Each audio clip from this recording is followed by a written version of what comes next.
Video, Purple Political Talk here, and today we're going to be going through my 2020 presidential election prediction and updating of all the things that have happened in the last couple of days.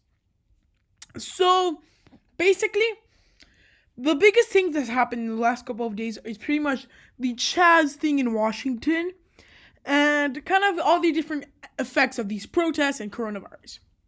So, first of all, thing we're going to say is that the Republican Party right now is a really bad stance nationwide.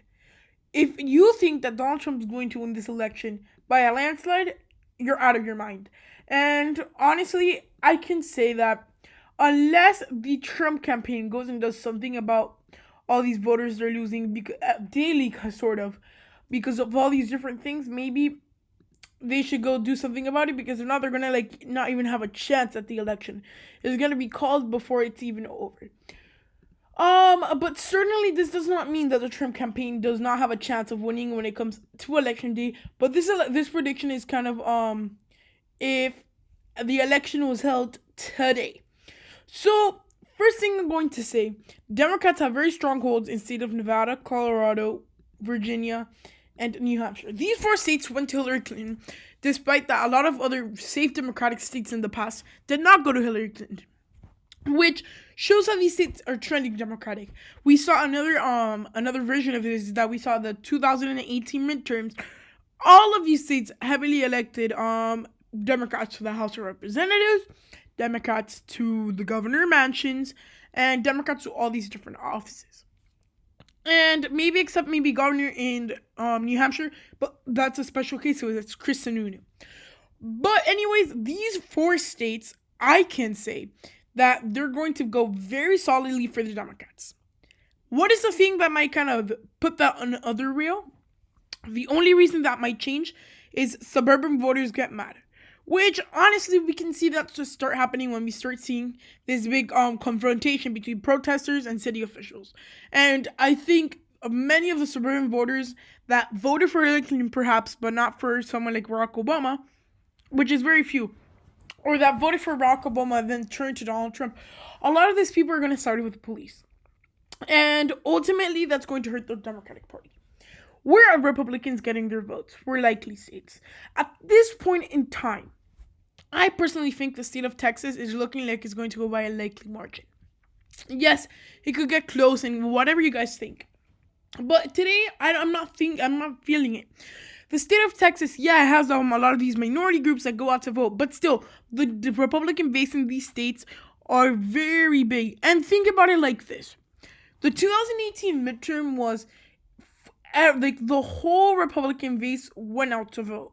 And a lot of them flipped for a candidate like Beto because it was a lot of sort of a state unity. But looking forward at someone like Joe Biden, he doesn't have the same charisma as Beto O'Rourke, and he's not going to spend his old time in the state of Texas. So for that reason, I say that the state of Texas is kind of a little bit out of the picture for the Democrats as of now. Now, other states, and if the situation keeps unraveling for Donald Trump or it gets even worse, maybe we're going to be talking about Texas possibly going to the Democrats in a more realistic scenario. Now, I think that's it. Everything else is up for grabs for Democrats. And I'm going to go through the lean states. At this point, the Rust Belt is not going to be super, it's going to go to Joe Biden by these huge margins, but I think 3 to 5 point margins is where we're looking at the Rust Belt, which for a swing state is pretty good. And honestly, these are going to come out of the swing states and kind of the real competitive races if the situation keeps unraveling. And honestly, these 4 states easily could go to Joe Biden. And I think the 2 that have a chance, if Donald Trump bounces back, if you haven't seen that video, please go check it out, is the state of Wisconsin and the state of Pennsylvania. But other than that, I don't see the Democrats doing any worse in the Rust Belt. Now, another state I think is going to the lean column for the Democratic Party is the state of Arizona. This state is a state where we see a lot of these voters from the suburbs and things like that. Again, it was going to be a closer race because it's the state of Arizona. It's going to be the swing state race. But at the end of the day, it's Arizona, and a lot of these voters are turning Democratic, so that state goes for the Democratic Party. Now, what is left in the map? our two congressional districts are the two districts I think are going to go by lean margins for Donald Trump right now. Yes, a lot of these people might be turned off by him, but at the end of the day, these are voters. For example, here in Maine, the voters are not that connected to many of the issues that you see in, for example, the Rust Belt. It's a different type of voter, and honestly, I don't think they're going to be affected by Donald Trump. And I see the Republicans taking that congressional seat. And Nebraska's second congressional district, yeah, it's voted for Democrats in the past, but remember, we have technically a repeat of 2016, but it's a different type of repeat. We have a very unpopular person on the Republican side, and then we have someone that's super uncharismatic. And look, Joe Biden is very popular and everything, but the charisma problem might be something that may prevent him from winning in bigger margins. If Joe Biden was so as charismatic as a Barack Obama, we could be talking about him winning in Texas. We could be talking about him winning in South Carolina, in Montana, and these different states. But the reality is that Joe Biden is not charismatic. And if Joe Biden was that charismatic candidate that appeals from everyone, from the super conservatives in Wyoming to the most extremist liberals in DC, we would be seeing a place where this election would have been a blowout for Joe Biden. I'm not saying it's not going to be a blowout, because there is certainly still a possibility. But at the end of the day, it has to be it's going to be a lot closer than it would have been if it was a blowout scenario. And I think those are the true only lean states for the Republican Party. And I think everything else could come down to, actually, but the state of Georgia will be in the lean column. I forgot about that one. The state of Georgia, yes, it's trending Democratic. Yes, all these different things. It's kind of a similar argument to what I made in the state of Texas. They have reached the ceiling. Most of the registered voters that could vote went and voted. Of course, there's always those people that can get out and vote for the Democrats, but still, it's not that possible. And I think out of the southern states, Florida, Georgia, and North Carolina are going to be the states that are going to be the most contested. And honestly, the South could be more contested because we have states like South Carolina or Alabama that are trending Democratic, and at some point in time, like 20 years, 40 years, we could see Democrats take over the South again.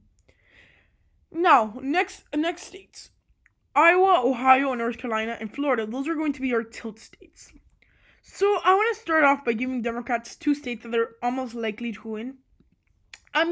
With the state of Florida and the state of North Carolina, Florida is going to be the tightest race, I think, if Joe Biden wins there. Because, honestly, I don't see him perhaps winning by a huge margin. I still think that Donald Trump has a pretty good base in the state of Florida. But that does not mean that he does not have a chance of winning there, Joe Biden. So, at this point, the state of Florida, with everything that's happening, I could see it going to Joe Biden by around less than 1%, same thing in North Carolina. And when it comes to these two states, I think the state of Ohio could go to Joe Biden by less than 1 point. And I honestly think that if this happens, the people from Ohio, they're going to have to go out and vote. The working class voters vote for somewhere like Joe Biden. African American vote in Cleveland or Columbus or Cincinnati, all the way up. And honestly, the Michelle Obama quote from the convention in 2016, when they go low, we go high. That's what she's meaning, that when there's little excitement for Donald Trump, they need to go and get out that vote and get people excited. And honestly, these are three states that I could easily see going for Joe Biden. When it comes to the state of Iowa, I'm a little bit more skeptical at this point. If the election was held today, I think Donald Trump would narrowly hold on to it. I don't think it would go compared to a Ohio or North Carolina, but still it has a possibility of going. So at the end of the day, this is my electoral map for the 2020 presidential election as of June 12th, 2020. So guys, I want to thank all of you for reaching 100 subscribers, and there's a couple of things I wanted to go through before we end the video.